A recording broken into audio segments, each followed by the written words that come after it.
So it's 2026. I want to make sure that there's a few things that are clear to start us off right. So today I want to talk about discernment versus intuition and how to strengthen your intuition.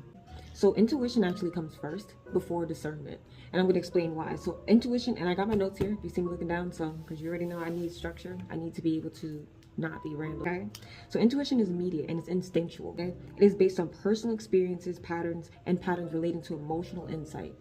So as a kid, right, we learn based off of watching our parents, right? So when we watch our parents go through things, we instinctively embrace, we store it away. So our instincts, our intuition can be based off of not just our own emotions, but the emotions of people around. This is why a lot of people say to learn from the people around you, because oftentimes you can get intuitive from situations that you watched your parents go through, or your siblings go through, or your lover go through, or your spouse go through. It's any sort of pattern that we emotionally connect with.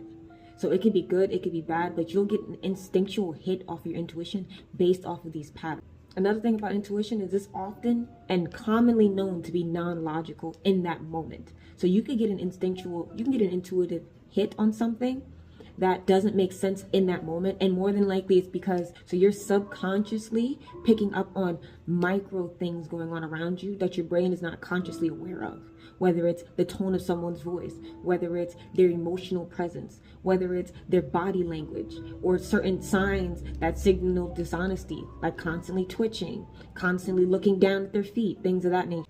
For children who have experienced significant trauma, this can be extenuating, and they can become hyper aware of situations because as kids they need to look for patterns that made them feel safe. So whenever they recognize patterns that didn't make them feel safe, they needed to know about it so that they knew how to move around. So with that being said, the cons of intuition is that it can be influenced by fear, trauma, or bias.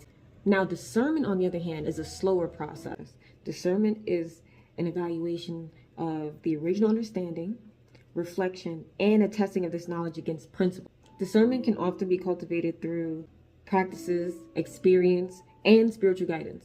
Those who pray and meditate often have a stronger sense of discernment because they're actively using all of these things. They're using their method of reflection. They're using testing of the knowledge of principles against the actual situation that they're looking at or they're trying to discern. And this is how you strengthen your discernment as well, because the more that you do this, the stronger your discernment becomes.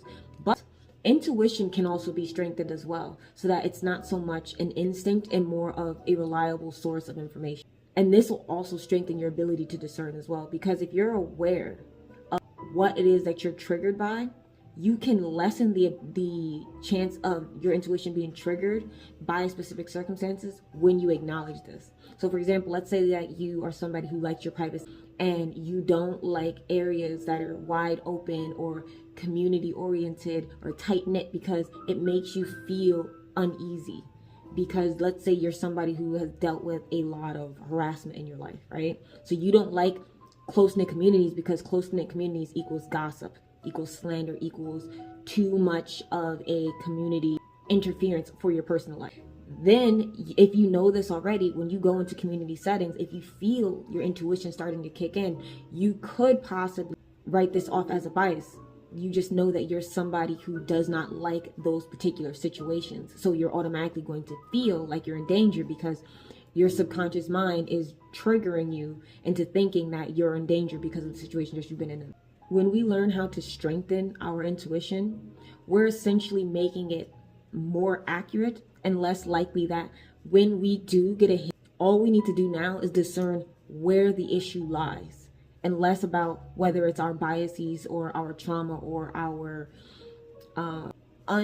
unmet needs responding through our intuition. These skills are gifts to have, so I really want to see people able to operate in them smoothly with a deeper understanding of what they're using and how to use it properly, so that way they're not hindering themselves based off of things that they don't necessarily understand.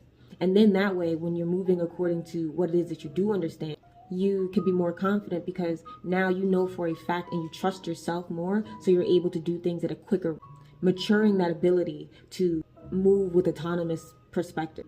And just to be clear, autonomy is just being able to self-govern.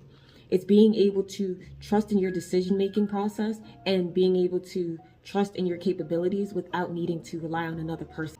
It's not to say that we need to cut anyone out, but the stronger we are in these values and in these skills, the better off we are in our environment as a whole. So that we're not worried about betrayal. We're not worried about making the wrong decision. We're not worried about anything that creates anxiety or fear that can cause hindrances in our lives.